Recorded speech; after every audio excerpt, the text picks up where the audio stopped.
On a tranquil evening in a suburban neighborhood, the local police station received an anonymous tip regarding a potential case of domestic violence. Officers swiftly responded to the call, arriving at the address to find a young woman named Emily in a state of shock and distress. Despite her visible injuries and tear-stained face, she remained tight-lipped, refusing to divulge any information about the events that had transpired. The officers knew they had encountered a victim who had been silenced by fear.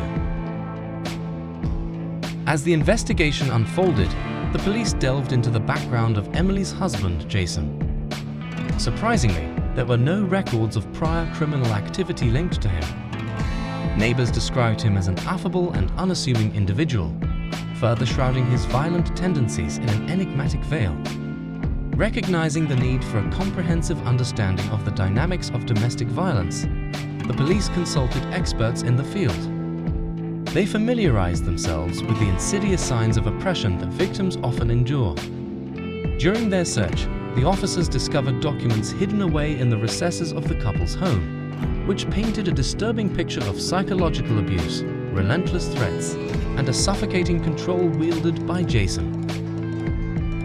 Despite the fear that consumed her, Emily found the strength to disclose fragments of her traumatic experiences to the police. She mentioned the existence of family friends who might hold vital information, potentially serving as witnesses to the violence that unfolded within the confines of their home. In their pursuit of justice, the diligent officers began the painstaking task of interviewing Emily and Jason's neighbors. Some residents timidly recounted instances when they had witnessed heated arguments and the chilling echoes of cries emanating from the couple's residence. However, a prevailing atmosphere of fear and reluctance to intervene cast a shadow over their willingness to come forward. With the urgency of gathering irrefutable evidence, the police made a discreet decision to install audio surveillance equipment within the confines of Emily and Jason's home. The surreptitious devices served as silent witnesses, capturing the volatile exchanges and chilling threats exchanged between the couple. The recordings would later stand as a damning testament to the violence inflicted upon Emily. As the accumulation of evidence reached a critical point, the case was transferred to a specialized team of seasoned detectives experienced in dealing with domestic violence. With unwavering determination, they meticulously scrutinized the gathered data, meticulously piecing together the fragments of a shattered life. Delving deeper into Jason's background, the diligent detectives unearthed a disconcerting truth. They stumbled upon records of a previous arrest linked to violence against another woman. Despite the gravity of the accusations, the case had been dismissed due to insufficient evidence. This revelation underscored a disheartening pattern of behavior, hinting at a dark lineage of violence transcending generations.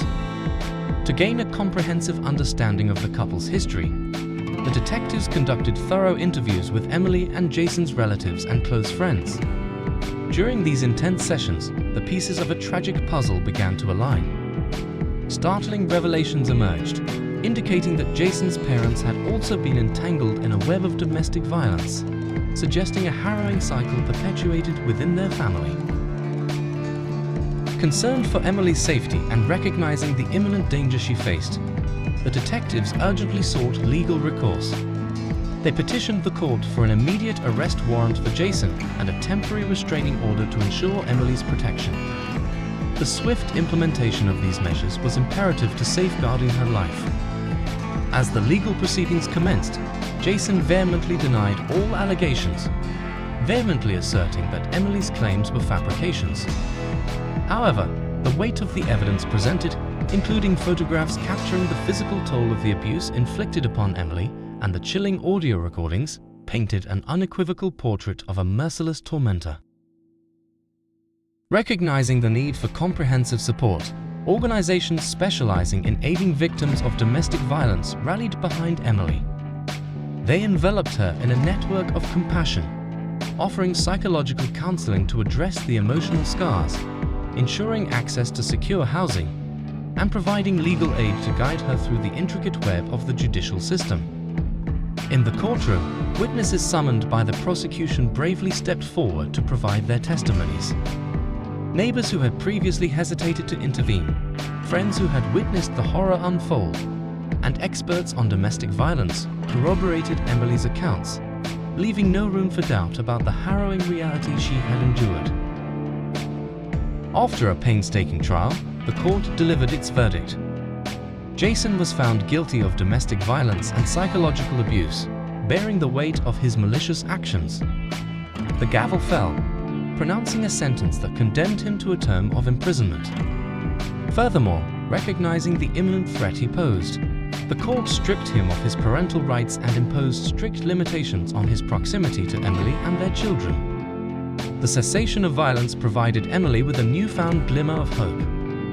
Surrounded by compassionate professionals and buoyed by the unwavering support of the community, she embarked on a journey of recovery and healing. Through counseling, therapy, and the indomitable strength of her spirit, she gradually pieced together the fragments of her shattered existence, resolute in her pursuit of a life free from fear. Enlightened by the profound impact of this case, the police force and local organizations intensified their efforts to prevent future occurrences of domestic violence. Information campaigns permeated the community, aimed at raising awareness and eradicating the silent suffering that often permeates these dark corners. Officers underwent specialized training, equipping them with the tools to respond effectively, and resources were made readily available to potential victims, empowering them to break free from the shackles of abuse. In the wake of this harrowing tale, legislative reforms were enacted, ensuring greater protection and support for victims of domestic violence. The legal framework underwent a rigorous transformation, bolstering the accountability of offenders and fortifying the safety net for those ensnared in the cruel cycle of abuse. Recognizing the profound impact on Emily and Jason's children, authorities commissioned detailed evaluations to assess the extent of the trauma inflicted upon them. Child psychologists and counselors embarked on a delicate journey, providing therapeutic interventions and nurturing environments to facilitate their healing and guide them toward a brighter, violence-free future. Even as the legal battles subsided, Emily and her children encountered numerous challenges on their path to recovery. Lingering scars, both visible and invisible, tested their resilience. Yet, armed with the unwavering support of specialists and the unconditional love of their newfound community, they found solace in shared experiences, fortitude in their collective strength, and the unwavering belief that a brighter future awaited them beyond the shadows of their past. As the days turned into months and the months into years, Emily steadily rebuilt her life upon a foundation of safety, independence, and newfound empowerment. Her triumphant story resonated as a beacon of hope, inspiring other victims of domestic violence to break their silence, seek help, and find solace in the knowledge that there is a path to reclaiming one's life from the clutches of darkness. Emily's journey stood as a testament to the resilience of the human spirit and the possibility of forging a future characterized by love, compassion, and freedom from the shackles of violence.